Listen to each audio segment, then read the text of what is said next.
আলোচনা করতে গিয়ে মনের অজান্তে যদি আমাদের জবান থেকে কোনো কথা বের হয়ে যায়, সেগুলো মানুষের স্মৃতিবোধ থেকে তুমি মুছে দাও।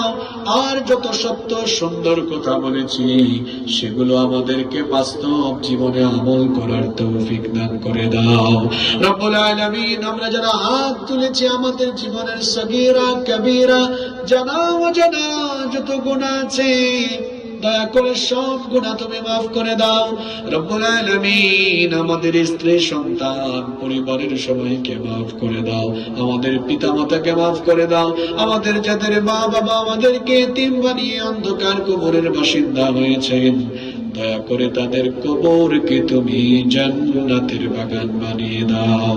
আল্লাহুম্মা আগফিরলি ওয়া লিওয়ালিদাইয়া ওয়া কুর বিরহামহুমা কামা রব্বায়ানি সগীরা।